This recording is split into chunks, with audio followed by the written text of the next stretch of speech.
What's up, guys? I'm Daemonxel, and a lot of people are wondering how they can supplement their raid teams by breaking them apart, scoring higher. So what plug-and-play characters are best to use in the game currently? And I have the top 15, courtesy of STZ. So let's go over what the top 15 is. Let's talk about it.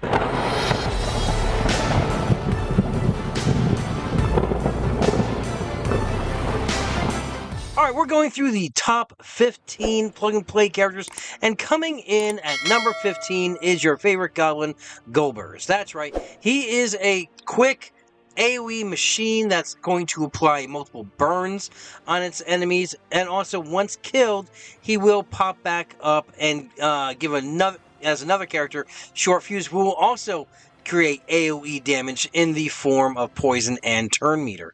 So he's going to be coming in at number 15. At number 14, we have a duo. Yes, that's right. This list isn't just going to be single characters. It's going to be characters that you can either use one of or their complementary character. And in this instance, number 14 is going to be the combo of Uglock and Malher. That's right. Let's bring up Isengard real quick. Now, most people have been using Isengard as a raid team, but due to their lack of cleansing, we get some heals through Dunher and more so through the leadership ability of Uglock, but it's not a lot of healing, and there's no cleansing on this team. So, due to that effect, a lot of people have been breaking them up, either by using Malher, Uglock, and Dunher with two other characters, or just breaking them up and using Uglock and Malher as plug-and-play characters. Because with these two characters, not only are you going to be getting a lot of power in the form of crits, you're going to get a tank whose basic is always going to put a taunt on, but you're also going to get some utility. You're going to get slow, you're going to get blind, and it's just going to work out very well. So, coming in on number 13 is going to be a orc. Let me bring him up here. His name is Rokma. Now, you may have seen Rokma. I do not have him built up. But again, he is another character that has a lot of AoE potential. You might have seen him in Arena with an all AoE team. But he will also excel in those chapters where you need a lot of AoE. So chapter 1 and chapter 3 to, even out that team to give out more AoE. Because if you're looking at, say, the Rohan 3 with Strider, only AoE you have right there is you have Eothane's AoE, which basically just gives counterattack, not a lot of damage by that, and you have Striders. But what if you're not using Strider there? What if you're using Strider with Road to Rivendell? Well, to give you more AoE, Rokma would be a good answer. Coming in at number 12, we have the dwarf duo of Philly and Killy. Let's bring up the dwarves here. Now, the nice thing why you want to use these two together is because, again, you're going to have that team-up attack with Killy's basic, where it's going to be a 3-hit combo, and in Chapter 1 for the bomb, that's going to help you out a lot, using these abilities to help drop that bomb even faster. You're going to have Philly giving out those cures and inflicting expose on enemies. So as a duo, this is going to work out really well. You're going to have a lot of damage being kicked out by Killy, as well as locking out some abilities, some ability locks, and you're going to have the big healing from Philly. Now, I've actually been using these in a team with Lord Balin. I've been using Lord Balin, Rumiel, and I've been putting in Lomian until Orphan becomes released. But they have actually been producing some very, very good numbers. Now, a lot of people have also been taking them out and putting them in with Bifur. So Bifur, Lord Balin, Philly, Killy, and Gimli, or another dwarf. But those are your ones that are coming in at number 12. Now, if you've seen my other video, it's breaking down the Rivendell team. The one character I've been talking about, as I don't really use him in the raids except for here and there, and he is now a plug-and-play character. That would be Lomian. And right here, you're going to like William because he's fast. He gives himself nimble. He has a multi-hit, which does a lot of crit damage. So fantastic for Chapter 2 for taking off and stripping off those momentum stacks. He has a nice ultimate damage here with a quick finish. And basically, when you have to burst the character down, he is actually really, really good for that. Now, coming in at number 10, we are now breaking the top 10. Is the duo of Legolas and Gimli. Again, working very well. You're going to have a nice team-up attack. Whenever we're suggesting a combo, it's because there's going to be some kind of team-up attack. Like the Mahar Uglark, you get 2 team-up attacks between the 2 of them.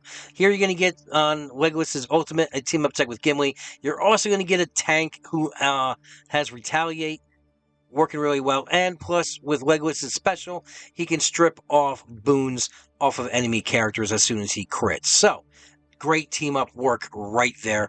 We're moving in on number 9. And number 9 is also... There's not so much a team-up attack, so to speak, with these two.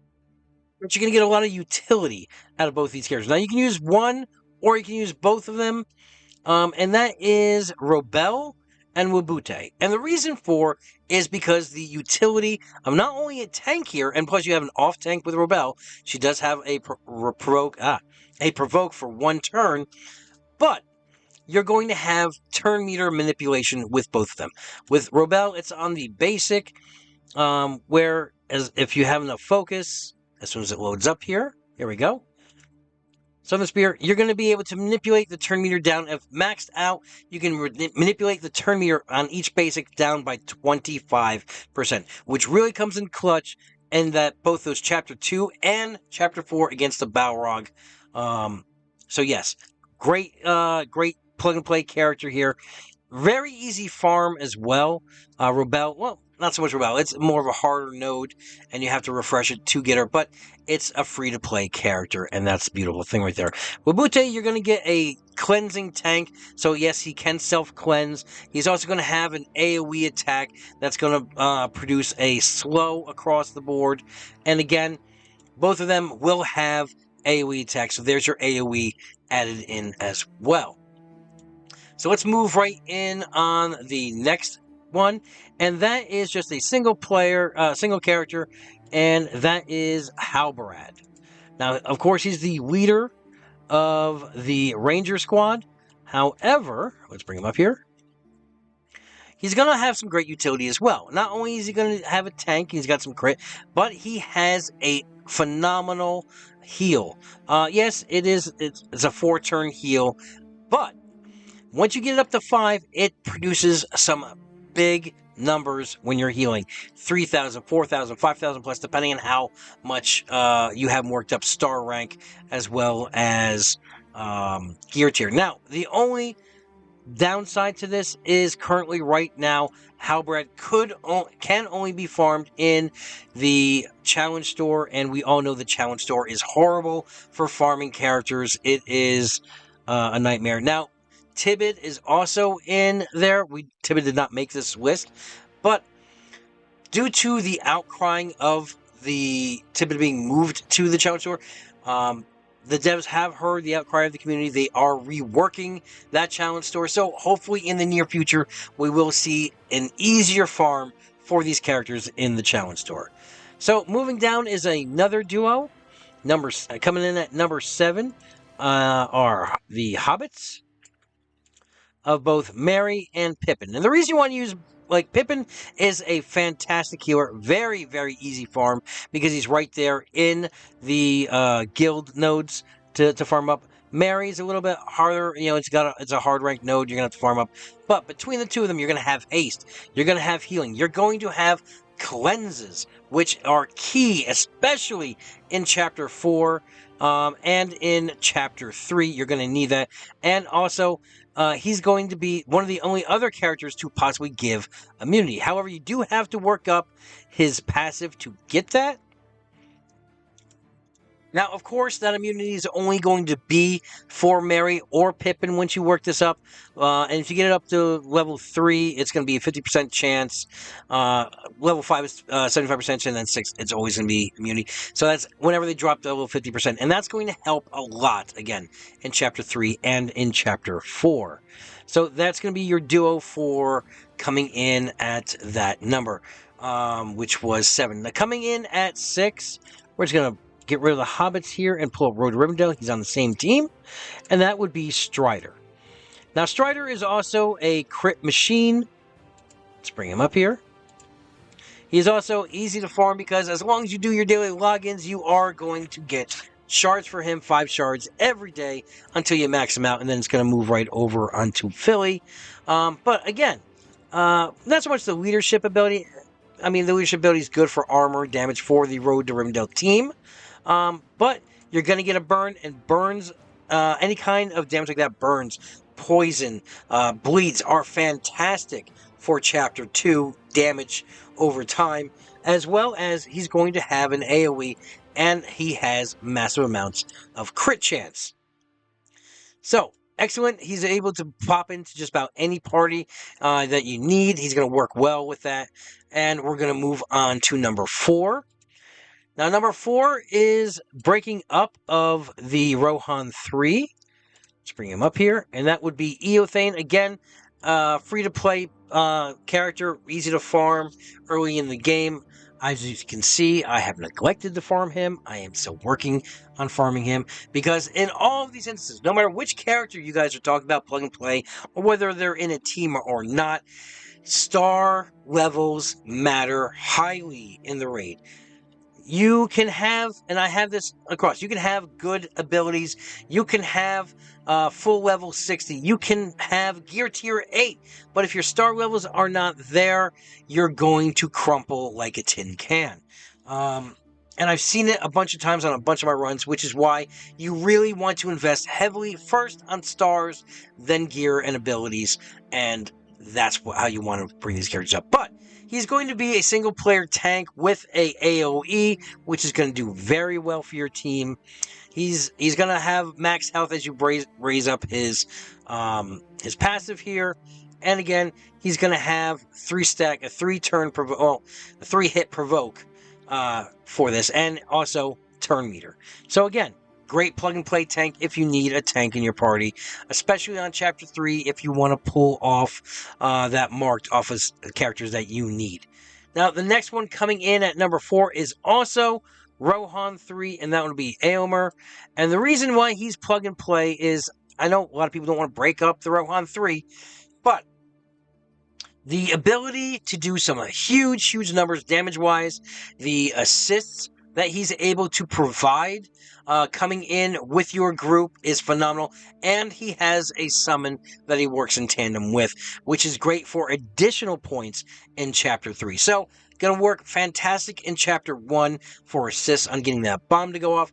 Great damage for Chapter 2, especially giving the summon character who could possibly take a hit off, excuse me, taking a hit away from one of your main characters to so you can score more points of damage.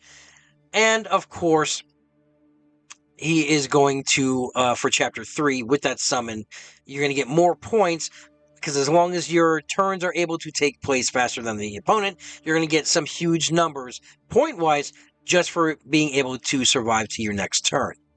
So, coming in at number 3. This one's going to be surprising. But it is none other than Nuraz. Yes, I know I do not have him farmed up either, but he is a phenomenal plug-and-play character. Again, we were just talking about Chapter 3. Now, he's going to have a summon, which is also going to give you a large summon, which that summon is going to have a stun and AoE damage. So not only is he giving AoE damage through the summon, that summon is going to score you additional points in Chapter 3. He's going to give your team protective, so you're going to be able to take less incoming damage. And he does do a little bit of healing. I think it's just for himself, though. Let's see here. Which one is it? Oh, he's also going to cleanse some Banes, and yeah, he's going to get regeneration as well. So yes, the only downside to this character is that it takes so long to bring in that summon. But again, great plug and play character, especially if you need to get more defensive in and you need more AoE. Now, I have this listed as a duo, but it's not. You can use either or. It's not really a duo because you can't use them together. And that is Gazra Ironhide and Gurur the Brute. Now, I personally do not have him unlocked. He is a whale character, and well, not anymore with the new store. If you guys didn't know, if you log into the web store every day, you're going to get 2 shards of the Brute for free every day. Other than that, you have to buy him with gems in the purchase store. So, but he is a fantastic character. A lot of this in a higher tier arena. And as you know, Gazra Ironhide, one of the best free-to-play characters in the game. Massive damage, utility through his first AoE, because that's going to cleanse a lot of the boons off of the enemy characters, as well as Rampage, which is a 3-turn AoE. Massive damage coming out of him, and he has a lot of hit points. So yes, fantastic pick for number 2. And the number 1 spot for plug-and-play characters is going to go to a healer, and that healer is Naramiri. Because not only is she a nice, easy farm through the guild campaign, but she is going to have a fantastic heal that you can use on 4 turns. If you max this out, you're going to be able to grant 1 stamina to 1 additional ally every time you heal. And once you level up Purifying Rite, it's going to be a 2-turn cleanse for the squad member with the most Banes on them. And it's also going to grant protection. Plus, her basic is a double hit. So, you can't go wrong with Naramiri as a plug-and-play character. I use her in all chapters of the raid with my Rivendell team, and it has not let me down so far. So, this is your top 15 plug-and-play characters. And remember, this is, again, via STZ. I will have a link to this in the description below, as well as a link to the Discord for STZ Super Troopers. They are always on the hunt for new members looking to up their game, up their scores, everything else. But they want to give back to the community by producing a lot of these infographics. So, I hope you guys found this list informative. I hope this helps you plan how you're going to go ahead. And until I talk to you guys again, have a great week. Have a great weekend. Adventure safe. And good luck to you and your fellowship.